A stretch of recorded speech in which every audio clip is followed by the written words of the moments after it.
Gaston Camille Charles Maspero was a French Egyptologist known for popularizing the term «sea peoples» in an 1881 paper. Maspero's son, Henry Maspero, became a notable sinologist and scholar of East Asia. Life. Gaston Maspero was born in Paris to Jewish parents of Italian origin. While at school, he showed a special taste for history, and by the age of 14 he was already interested in hieroglyphic writing. It was not until his second year at the École Normale in 1867 that Maspero met fellow Egyptologist Auguste Mariette, who was in Paris as commissioner for the Egyptian section of the Exposition Universelle. Mariette gave him two newly discovered hieroglyphic texts of considerable difficulty to study, and the young self-taught scholar produced translations of them in less than a fortnight. A great feat in those days when Egyptology was still almost in its infancy. The publication of these texts in the same year established his academic reputation. A short time was spent in assisting a gentleman in Peru who was seeking to prove an Aryan affinity for the dialects spoken by the Indians of that country to publish his research.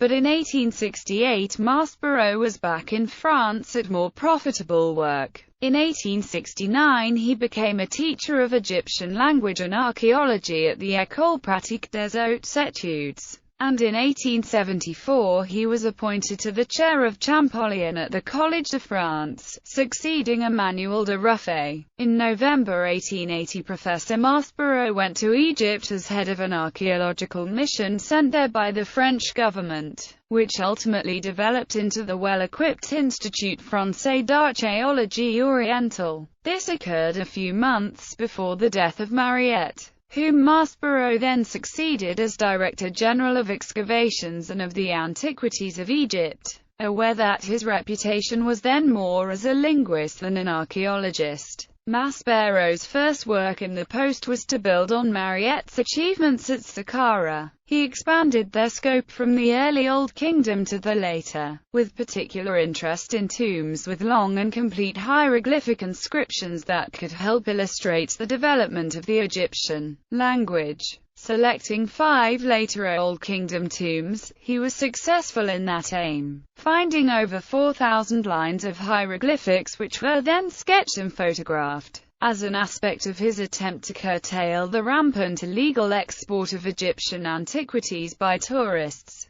collectors and agents for the major European and American museums, Maspero arrested the Abd al-Rashoul brothers from the notorious treasure-hunting village of Gourna, who confessed under torture to having found the great cache of royal mummies at Deir el-Bahra in July 1881. The cache was moved to Cairo as soon as possible to keep it safe from robbers. In 1886 he resumed work begun by Mariette to uncover the Sphinx, removing more than 65 feet of sand and seeking tombs below it. He also introduced admission charges for Egyptian sites to the increasing number of tourists to pay for their upkeep and maintenance. In spite of the brutality towards the Abd al-Rashoul brothers, Maspero was popular with museum keepers and collectors because he was known to be a pragmatic director of the Service of Antiquities, one who would allow them to remove from the country what he did not want for the Bullock Museum.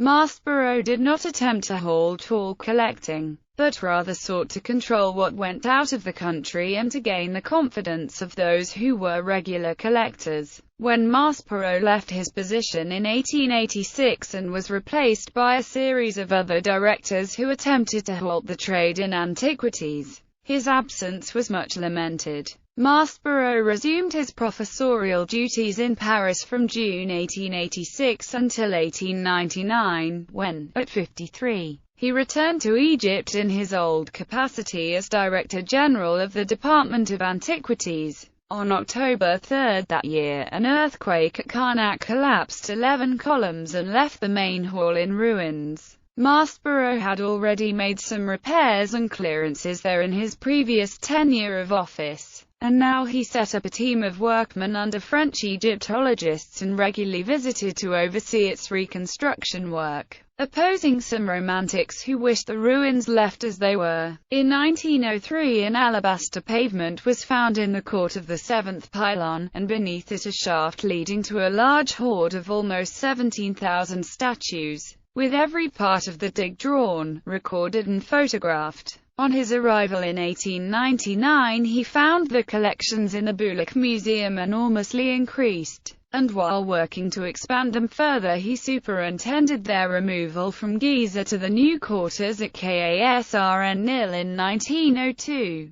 The vast catalogue of the collections made rapid progress under Maspero's direction. 24 volumes or sections were already published in 1909. It was Maspero who recommended Carter to George Herbert, 5th Earl of Carnarvon in 1907. When the Earl approached him to seek advice for the use of an expert to head his planned archaeological expedition to the Valley of the Kings, he also set up a network of local museums throughout Egypt, including a new larger Cairo facility, to encourage the Egyptians to take greater responsibility for the maintenance of their own heritage by increasing public awareness of it. In 1912 he also succeeded where his predecessors had failed in the introduction of a series of anti-looting laws, before retiring in 1914. Maspero died on June 30, 1916 and was interred in the Cimetière du Montparnasse in Paris.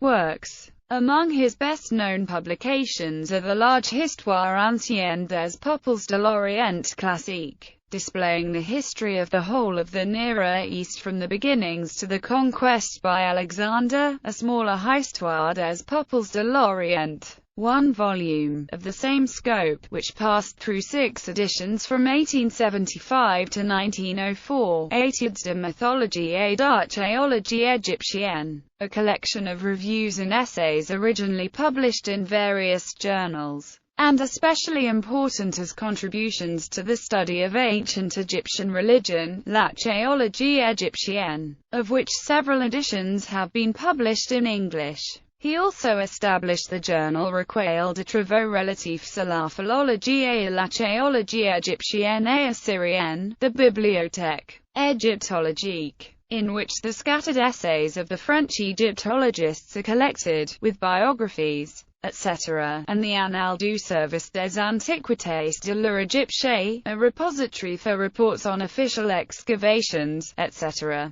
Maspero also wrote Les inscriptions des pyramides de Saqqara, les momies royalistes de Deir el-Behari, les contes populaires de l'Égypte ancienne, and causeries d'Égypte, translated by Elizabeth Lee as New Light on Ancient Egypt. Gaston Maspero was also the one to find Amenemhat's pyramid, located at Lisht. The pyramid was already eroded when he found it. Some public domain e-books by Maspero. Art in Egypt. The Dawn of Civilization. Egypt and Chaldea. Egyptian Archaeology 1892. Guide to the Cairo Museum. Life in Ancient Egypt and Assyria. The Passing of the Empires. 850 BC to 330 BC. Popular Stories of Ancient Egypt. The Struggle of the Nations. Egypt, Syria and Assyria. Legacy. The radio and TV building in Cairo was named after Maspero in Egypt in honor of his good deeds and contributions to research and preserve the ancient Egyptian monuments.